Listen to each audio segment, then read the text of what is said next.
Pessoal, olá, tudo bem? Eu sou o professor Desuete Barros, certo? Sou professor efetivo da SEEC, né, da Secretaria de Educação e Cultura do Estado do Rio Grande do Norte. E nesse vídeo eu vou apresentar para os colegas professores, né, que estão trabalhando remotamente e tendo que trabalhar com a ferramenta Google Forms. Vou passar para esses colegas algumas dicas, né, algumas orientações, um passo a passo, um tutorial, digamos assim, de como aproveitar os recursos da ferramenta para a especificidade dessas atividades remotas. Inicialmente, né, vou começar pelo mais simples possível, né? Como criar do zero um formulário, certo?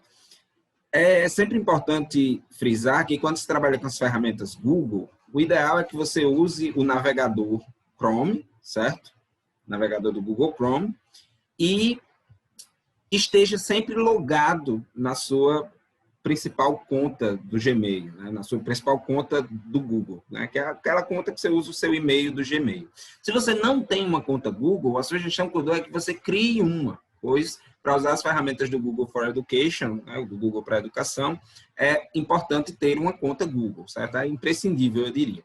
Então, quando você abre o navegador do Google Chrome, você já estando logado, normalmente você sabe que está logado quando você passa o mouse aqui do lado, né, do lado desse quadradinho onde tem os aplicativos do Google Suite, você passa o mouse aqui e você vai ver a conta do Google, no meu caso, Desuete Barros, o e-mail que eu estou utilizando. Então, significa que eu estou logado. Eu estando logado, quando eu digito no navegador do Google Chrome, né, vou abrir uma aba em branco aqui para vocês verem. Quando eu digito docs.google.com/forms, certo? Dessa maneira aqui, e dou Enter, eu vou ser direcionado para uma aba onde estarão todos os formulários que eu tenha do Google Forms. Se eu não tenho nenhum formulário, essa página aqui vai aparecer apenas com esse cabeçalho inicial aqui, que seria a galeria de modelos, certo? Então, para criar um formulário do zero, basta clicar em branco aqui, certo? E aí vocês abriram essa maravilha que é essa página inicial do Google Formulários. Então, primeira coisa que eu sugiro a vocês é utilize um padrão para os nomes dos seus arquivos, um padrão que permita com que os seus formulários se mantenham organizados no seu Google Drive. Por quê? Porque todo formulário que se cria automaticamente vai para as suas pastas do Google Drive, certo?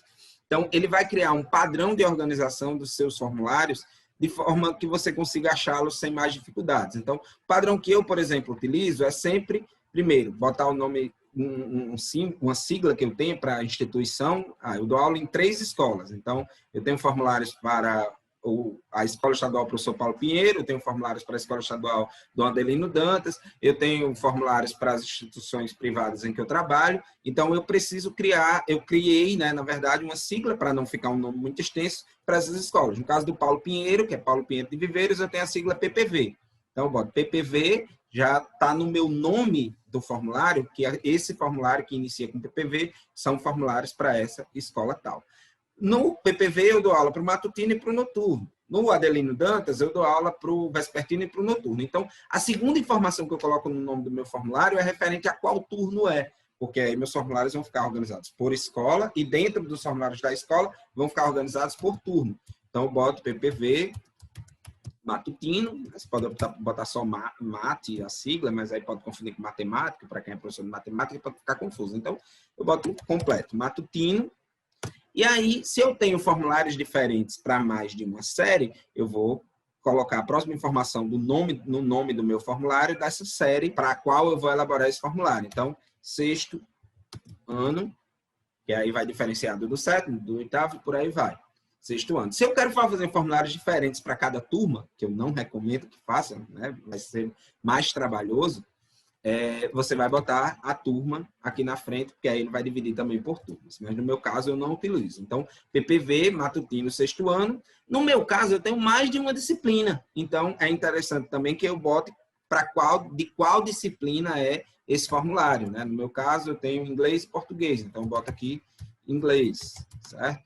Mas aí isso é uma coisa pessoal, para o controle interno de vocês. O ideal é que tenham essas informações imprescindíveis antes do formulário, e aí depois você coloca as informações que sejam a base, né? Eu diria, como bom professor de português, o radical, né? A parte que não vai mudar nos meus formulários, eu vou e insiro a numeração desse formulário. Esse é o meu primeiro formulário. Eu boto atividade 1, né, por exemplo. E aí eu posso botar o tema, sei lá, sintaxe. Então, eu faço dessa forma. Porque aí, como eu tenho vários formulários, ó, vou voltar aqui para a minha aba de formulários, eles vão ficar organizados de forma sequencial, de acordo, ó, por exemplo, os de inglês. Matutino, inglês, atividade 1, atividade 2, 3, 4. Isso está assim, não foi porque eu fui individualmente fazendo esses nomes, é porque quando eu fui criando esses formulários, eu sempre usei o mesmo padrão de renomear, né, de criar o nome desse formulário. Então, automaticamente, esses formulários vão aparecer aqui em ordem alfabética. Eu tenho a opção de botar em ordem, a última vez aberto, última modificação, mas fica mais organizado, você mantém em ordem alfabética, desde que você tenha criado títulos padrões para os seus formulários, certo? E aí, outra dica que eu dou é que o mesmo nome que você coloca aqui no nome do formulário, você coloque aqui. Geralmente, quando você bota primeiro aqui, ele já vem para cá automático. Mas às vezes você mexe e tal, e aí fica diferente. Então, você seleciona aqui, né, aperta Ctrl A, dá um Ctrl C, vem aqui, dá um Ctrl V, que aí o título do seu formulário para o seu arquivo pessoal, né, a maneira como ele vai ficar aqui, fica o mesmo que vai aparecer para o aluno quando ele abrir esse formulário, né? Quando a gente copia o link do formulário para enviar no grupo do WhatsApp, por exemplo, para o aluno, esse nome que está aqui é o que vai aparecer para o aluno quando cria aquela pré-visualização do arquivo. Mas, enfim, esse é assunto para mais para frente, certo?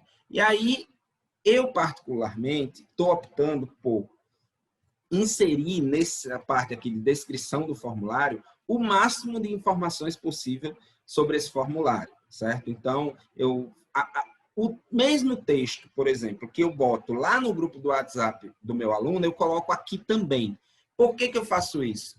Porque, eventualmente, aquele aluno que perdeu a aula, né, de forma síncrona lá no grupo do WhatsApp, né, perdeu a aula no momento em que a gente estava lá disponível para tirar as dúvidas do aluno e para ministrar aquela aula, ele vai ter acesso a esse formulário posteriormente, mas não necessariamente vai ter acesso às conversas do grupo no momento em que a aula foi dada. Então, colocando aqui as informações que você vai colocar no grupo do WhatsApp, facilita para esse aluno que só vai ter acesso ao formulário posteriormente. Esse primeiro videozinho aqui, ele tinha como objetivo, basicamente, apresentar essas questões de como você iniciar a criação do formulário de forma que ele fique organizado aqui na sua pasta de formulários, né? No lugar onde seus formulários vão ficar organizados, né? Lembrando que, além desse método de acessar os seus formulários, né, digitando no Google Chrome docs.google.com/forms, esses formulários também ficam disponíveis no seu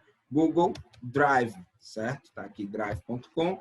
No meu caso, eles já vão estar organizados, certo? Em pastas, mas ó, esse que eu acabei de criar, ele apareceu aqui. Então, eu tenho a opção de jogar ele para uma das pastas do meu Google Drive, certo? E aí, você organiza o seu Google Drive da maneira como você achar melhor.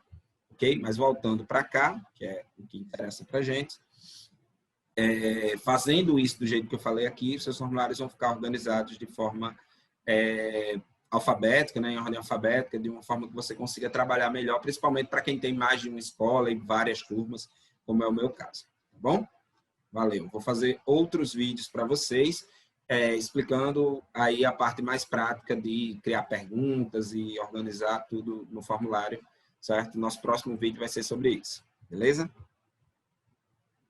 Até a próxima.